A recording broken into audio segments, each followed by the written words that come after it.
Hello and welcome to our YouTube channel Exam Study 9। Friends, आज हम आपके लिए 4 सितंबर के महत्वपूर्ण करंट अफेयर्स लेकर आए हुए हैं। वीडियो अगर आपको अच्छा लगा तो लाइक करें, चैनल को सब्सक्राइब करें और दोस्तों के साथ शेयर जरूर करें, क्योंकि करंट अफेयर्स आपके किसी भी एग्जाम में महत्वपूर्ण भूमिका निभाते हैं। तो चलिए शुरू करते हैं।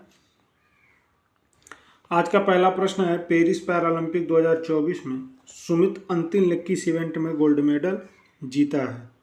तो इन्होंने जेवलिन थ्रो में जीता है, यानी ऑप्शन नंबर सी इसका राइट आंसर हो जाएगा।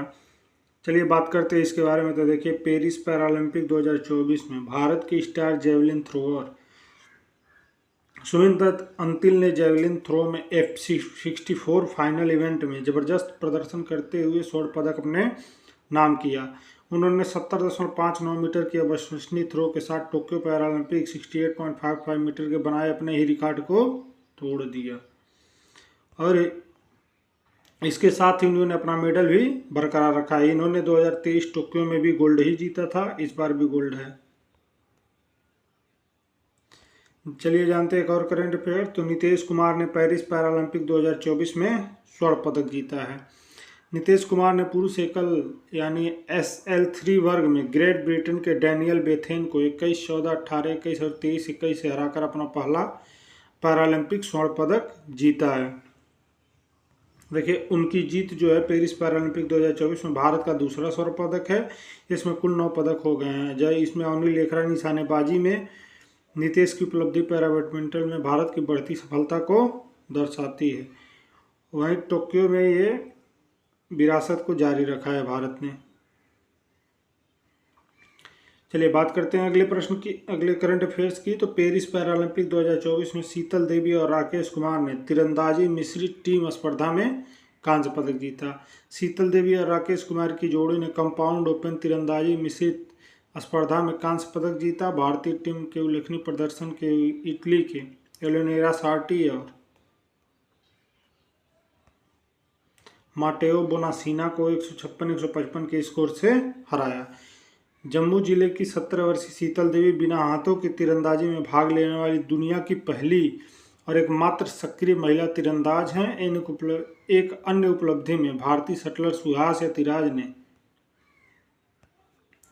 पेरिस पैरालंपिक खेलों में पुरुष एकल SL4 श्रेणी में अपना लगातार दूसरा रजत पदक हासिल किया। सुहास स्थानीय पसंदीदा लुकास माजोर से हार गए थे, जिसके कारण उनको स्वर्ण पदक जीता। और शीतल देवी को आनंद महिंद्रा ने कार गिफ्ट देने की घोषणा की है। चलिए बात करते हैं अगले प्रश्न की। साल 2025 में ICC विश्व टेस्ट चैंपियनशिप फाइनल की मेजबानी कौन सा देश करेगा? तो ये इंग्लैंड करेगा, यानी ऑप्शन नंबर सी इसका राइट आंसर हो जाएगा। चलिए बात करते हैं इसके बारे में। देखिए, ICC विश्व टेस्ट चैंपियनशिप का फाइनल अगले साल लॉर्ड्स के मैदान पे, इंग्लैंड के मैदान में खेला जाएगा। लॉर्ड्स को हाउस ऑफ क्रिकेट भी बोलते हैं। एकमात्र टेस्ट जो है 11 से 15 जून 2025 तक प्रतिष्ठित लॉर्ड्स के मैदान पर खेला जाएगा। यदि आवश्यकता हुआ तो 16 जून आरक्षित दिवस के रूप में उपलब्ध होगा। और यह पहली बार होगा जब वर्ल्ड टेस्ट चैंपियनशिप का फाइनल लॉर्ड्स में खेला जाएगा। चलिए बात करते हैं अगले प्रश्न की। विश्व बैंक ने फाइनेंशियल ईयर 2025 के लिए भारत का विकास पूर्वानुमान बढ़ाकर कितना कर दिया है? तो ये 7% किया गया है, यानी ऑप्शन नंबर 20 का राइट आंसर हो जाएगा। देखिए, विश्व बैंक ने भारतीय अर्थव्यवस्था के लिए अपने विकास पूर्वानुमान को संशोधित किया और इसे वित्तीय वर्ष 2024-25 के लिए 7% तक बढ़ा दिया, जो पहले के अनुमान में 6.6% से अधिक है। विश्व बैंक ने इंडिया डेवलपमेंट अपडेट में बताया कि कृषि में सुधार से उद्योग में मामूली नरमी की आशंका आंशिक रूप से कम हो जाएगी। साथ ही यह भी कहा गया कि सेवाएं मजबूत बनी रहेंगी। चलिए, हीरो मोटोकॉर्प ने किसे कंपनी का कार्यकारी उपाध्यक्ष नियुक्त किया है? तो संजय भान जी को किया गया, यानी ऑप्शन नंबर इसका राइट आंसर हो जाएगा। देखिए, देश के प्रमुख दोपहिया निर्माता कंपनी हीरो मोटोकॉर्प ने वैश्विक कारोबार मामले के अपने प्रमुख मुख्य व्यापार अधिकारी संजय भान को कंपनी का कार्यकारी उपाध्यक्ष नियुक्त किया है और वह ग्लोबल मार्केट इनसाइट फंक्शन के प्रमुख रूप से सीधे कार्यकारी चेयरमैन को रिपोर्ट करेंगे। संजय साल 1991 में मोटो कार्प से जुड़े थे। चलिए बात करते हैं अगले प्रश्न की। रेमन मैग्सेसे अवार्ड 2024 से रूरल डॉक्टर्स मूवमेंट को सम्मानित किया गया, या किस देश से संबंधित है? तो यह जो है थाईलैंड से संबंधित है, यानी ऑप्शन नंबर डी इसका राइट आंसर हो जाएगा। देखिए रेमन मैग्सेसे अवार्ड, जिसे एशिया का नोबेल कहा जाता है, यह अवार्ड जो है एशिया के उन व्यक्तियों और संगठनों को दिया जाता है जिन्होंने समाज में उल्लेखनीय योगदान दिया है। देखिए साल 2024 में प्रतिष्ठित पुरस्कार भूटान के फर्माफुंसो, वियतनाम के न्यूगेन थी न्यूकोफोंग और इंडोनेशिया के फरवीजा फरहाना, जापान के हायोया मियाजाकी और थाईलैंड के रूरल डॉक्टर्स मूवमेंट को प्रदान किया गया। इसकी स्थापना 1958 में की गई थी और ये फिलीपींस के राष्ट्रपति की रेमन मैग्सेसे के नाम पर है। चलिए बात करते हैं अगले प्रश्न की। 3 दिवसीय सशस्त्र बल महोत्सव का आयोजन यूपी के किस शहर में किया जा रहा है? तो ये लखनऊ में किया जा रहा है, यानी ऑप्शन नंबर 20 का राइट आंसर हो जाएगा। देखिए बहुप्रतीक्षित 3 दिवसीय सशस्त्र बल महोत्सव लखनऊ छावनी के सूर्या खेल परिसर में शुरू हुआ। उत्तर प्रदेश के मुख्यमंत्री ने इस महोत्सव का उद्घाटन किया और योगी जी ने भारतीय सशस्त्र बल स्तर पर अद्वितीय है, यहाँ तक कि भारत के दुश्मन भी हमारे सशस्त्र बलों की ताकत को, अनुशासन और तकनीकी कौशल को स्वीकार करते हैं। चलिए बात करते हैं अगले प्रश्न की। स्क्वैश की तुआंकू मोहारिज ट्रॉफी में किस भारतीय खिलाड़ी ने अपना 10वां PSA टूर जीता है? तो अभय सिंह ने जीता है, यानी ऑप्शन नंबर सी इसका राइट आंसर हो जाएगा। चलिए बात करते हैं अगले प्रश्न की। महाराजा ट्रॉफी 2024 का खिताब किसने जीता है? तो ये मैसूर वॉरियर्स ने जीता है, यानी ऑप्शन नंबर 20 का राइट आंसर हो जाएगा। चलिए बात करते हैं एक और करंट अफेयर्स की। तो कैबिनेट ने किसानों के जीवन में सुधार के लिए 7 परियोजनाओं की मंजूरी दी है और यह 7 परियोजनाएं कुछ इस प्रकार हैं। तो देखिए डिजिटल कृषि मिशन 2870 करोड़ रुपए की मंजूरी दी गई। खाद्य एवं पोषण सुरक्षा के लिए फसल विज्ञान 3997 करोड़ रुपए की मंजूरी दी गई। कृषि शिक्षा और संस्थान को मजबूत करने के लिए 2291 करोड़ रुपए की मंजूरी दी गई। वहीं सतत पशुधन स्वास्थ्य और उत्पादन के लिए 1702 करोड़ रुपए की मंजूरी दी गई। देखिए बागवानी का सतत विकास के लिए 1129.30 करोड़ रुपए की मंजूरी दी गई। कृषि विज्ञान केंद्रों के सुदृढ़ीकरण के लिए 1202 करोड़ रुपए की मंजूरी दी गई। वहीं प्राकृतिक संसाधन प्रबंधन के लिए 1115 करोड़ रुपए की मंजूरी दी गई। तो ये 7 परियोजनाएं हैं, इनको याद रखेंगे कृषि के से जुड़ी। चलिए बात करते हैं अगले प्रश्न की। आगामी विश्व कौशल प्रतियोगिता का आयोजन कहाँ किया जाएगा? तो ये फ्रांस में किया जाएगा, यानी ऑप्शन नंबर ए इसका राइट आंसर हो जाएगा। चलिए जानते हैं एक और करंट अफेयर्स। तो देखिए 151 देशों के साथ भारत का व्यापार अधिशेष जो है 75 के साथ घाटे में रहा।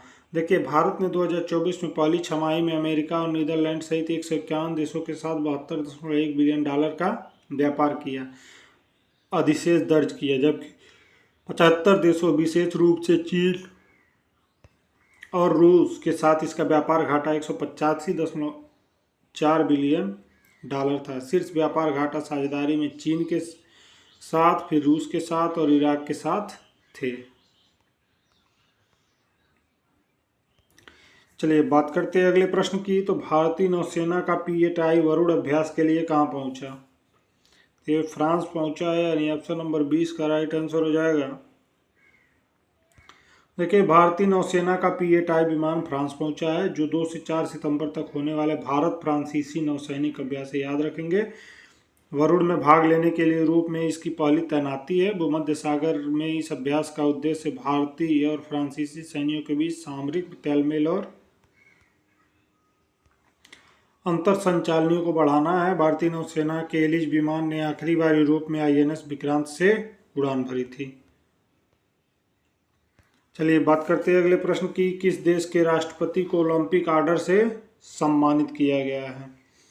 तो फ्रांस के राष्ट्रपति को किया गया है, यानी ऑप्शन नंबर सी इसका राइट आंसर हो जाएगा। देखिए इसको देने वाला जो है अंतर्राष्ट्रीय ओलंपिक समिति IOC के अध्यक्ष थॉमस बॉक देंगे।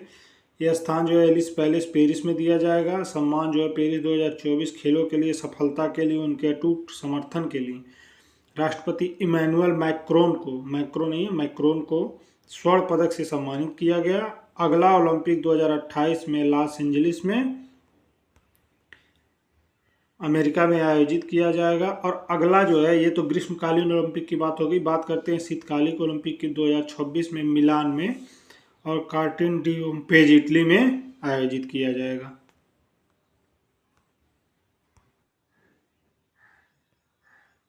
चलिए बात करते हैं अगले प्रश्न की। तो भारतीय सेना ने पूर्व सैनिक की सहायता के लिए कौन सा परियोजना शुरू किया है? तो नमन परियोजना शुरू किया गया है, यानी ऑप्शन नंबर सी इसका राइट आंसर हो जाएगा। देखिए, भारतीय सेना ने रक्षा पेंशन भोगियों, सेवानिवृत्त सैनिकों और उनके परिवारों को समर्पित सहायता प्रदान करने के लिए प्रोजेक्ट नमन की शुरुआत की है, जिसके पहले चरण का शुभारंभ जनरल उपेंद्र द्विवेदी और श्रीमती सुनीता द्विवेदी के द्वारा किया गया है। देखिए, प्रारंभिक चरण जो है 14 सामान्य सेवा केंद्र शामिल हैं, जिनका लक्ष्य अगले 2 से 3 वर्षों में 200 केंद्रों तक का विस्तार करना है। चलिए बात करते हैं अगले करंट अफेयर्स की। तो सेबी सभी एक्सचेंजों में एक ही कारपोरेट फाइलिंग सिस्टम लागू करेगा। सेबी जल्द ही सभी स्टॉक एक्सचेंजों में से एक ही कारपोरेट फाइलिंग सिस्टम लागू करेगा। और यह नई प्रणाली जो है कंपनी के लिए प्रक्रिया को सरल बनाएगी और सुनिश्चित करेगी कि निवेशकों को सभी एक्सचेंजों के समय और सुसंगत जानकारी मिले, और उन्हें कंपनियों पर बोझ कम करेगा जिन्हें एक ही प्राधिकरण की कई स्टॉक एक्सचेंजों पर अलग अलग दाखिल करना पड़ता है। इस बदलाव का मतलब है कि एक बार जब कोई कंपनी एक एक्सचेंज में प्रकटीकरण प्रस्तुत करती है तो यह स्वचालित रूप से अन्य एक्सचेंजों पर उपलब्ध हो जाएगा।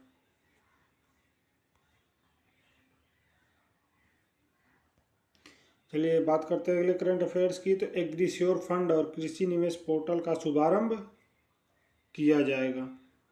देखिए, एग्रीश्योर फंड जो है कृषि बुनियादी ढांचे और निवेश को मजबूत करने के उद्देश्य से एक नई पहल है। वहीं जो कृषि निवेश पोर्टल जो है कृषि निवेश को सुव्यवस्थित करने और किसानों को सहायता देने के लिए एक डिजिटल मंच है। और इन दोनों का उद्देश्य जो है कृषि अवसंरचना कोष यानी AIF योजना के अंतर्गत शीर्ष प्रदर्शन करने वाले बैंकों और राज्यों को सम्मानित करना है। देखिए, फसल उपरांत प्रबंधन और समुदाय में योग को मान्यता दी जाती है इसमें। चलिए बात करते हैं अगले करंट अफेयर्स की। तो पेरिस पैरालंपिक 2024 में योगेश कथुनिया ने पुरुषों के डिस्कस थ्रो F56 में रजत पदक जीता है। देखिए, प्रधानमंत्री नरेंद्र मोदी 3 सितंबर से ब्रुनेई और सिंगापुर की 3 दिवसीय यात्रा के लिए रवाना हुए हैं।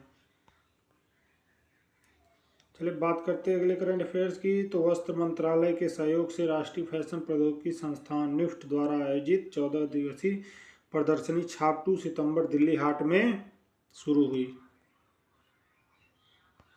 श्रीलंका के जाफना में ऐतिहासिक नुल्लूर कांडमासी मंदिर में वार्षिक रथ महोत्सव का आरंभ हुआ। चलिए बात करते हैं अगले करंट की। तो भारतीय निशानेबाज अनुया प्रसाद ने जर्मनी के हनोवर में दूसरी विश्व बाधिर शूटिंग चैंपियनशिप में महिलाओं की एयर पिस्टल स्पर्धा में स्वर्ण पदक जीता। याद रखेंगे क्योंकि ये विश्व बाधिर शूटिंग चैंपियनशिप से हैं। देखिए, आबू धाबी के क्राउन प्रिंस शेख खालिद बिन मोहम्मद बिन जायद अल नाहयान ने 3 सितंबर को आधिकारिक तौर पर भारतीय प्रौद्योगिकी संस्थान दिल्ली आबू धाबी परिसर का उद्घाटन करेंगे। बात करते हैं अगले करंट अफेयर्स की। तो केंद्रीय मंत्रिमंडल की सुरक्षा मामलों की समिति ने भारतीय वायुसेना के Su-30 MKI विमानों के लिए 240 एयर इंडिया एयरो इंजन खरीदने के प्रस्ताव को मंजूरी दी है। बात अगले करंट की। तो निवेशक शिक्षा और संरक्षण निधि प्राधिकरण यानी IEPFA ने दावेदारों के लिए एक नया 5 अंकों का टोल फ्री नंबर 14453 लॉन्च किया है। देखिए, बात करते हैं एक और महत्वपूर्ण करंट अफेयर्स की। तो 3 सितंबर को पश्चिम बंगाल विधानसभा में बलात्कारी विरोधी अपराजिता विधेयक पारित किया गया है। प्रस्तावित विधेयक में बलात्कार के दोषी व्यक्तियों के लिए मृत्युदंड का प्रावधान है यदि उनके कृत्यों के परिणामस्वरूप पीड़िता की मृत्यु हो जाती है या वह अचेत अवस्था में चली जाती है तो इसके अतिरिक्त इसमें बलात्कार और सामूहिक बलात्कार के दोषियों को बिना पैरोल के आजीवन कारावास का प्रावधान है। और इस कानून का शीर्षक अपराजिता महिला एवं बाल विधेयक जो है पश्चिम बंगाल आपराधिक कानून एवं संशोधन विधेयक 2024 है। और इस कानून का उद्देश्य जो है बलात्कार और यौन अपराधों से संबंधित नए प्रावधानों में संशोधन करके महिलाओं और बच्चों की सुरक्षा को मजबूत करना है। और विधेयक के तहत अपराजिता टास्क फोर्स का गठन किया जाएगा, जिसकी प्रारंभिक रिपोर्ट 21 दिन के भीतर सजा दी जाएगी। नर्सों और महिला डॉक्टरों के आगमन वाले मार्गों को भी कवर किया जाएगा। इसके राज्य सरकार को 120 करोड़ रुपए की मंजूरी दी है। देखिए 9 अगस्त को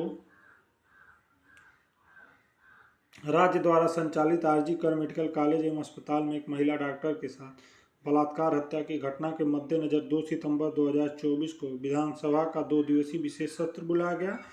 और यह विधेयक राज्य को कानून मंत्री मलय घटक ने पेश किया है। ये बहुत बड़ा फैसला लिया गया पश्चिम बंगाल की तरफ से। चलिए बात अगले करंट अफेयर्स की। तो रेस्ट्रा स्टेशन जोधपुर में अभ्यास तरंग शक्ति का चरण 2 आयोजित किया जाएगा। देखिए ऑस्ट्रेलिया ने परमाणु ऊर्जा संयंत्र जोधपुर में भारत के लिए अभ्यास तरंग शक्ति 14,024 में भाग लेने के लिए 3 EA-18G ग्रोलर विमान और 120 मॉडिफायर को मंगवाया है।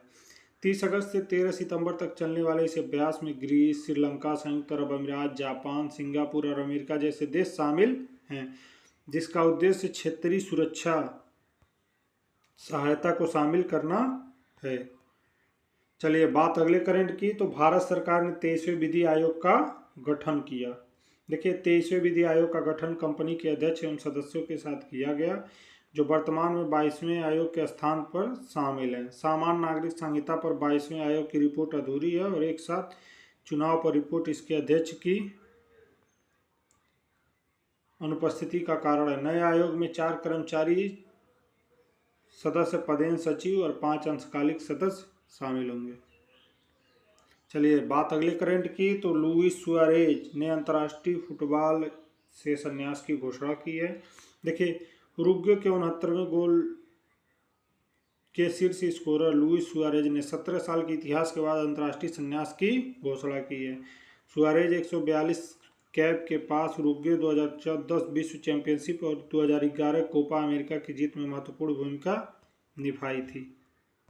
और वह जो है लीग साकर क्लब इंटरनेशनल मियामी के प्रमुख स्ट्राइकर के रूप में प्रतियोगी हैं और इन्हें एल पिस्टोलेरो यानी डी गनमैन का नाम दिया गया था।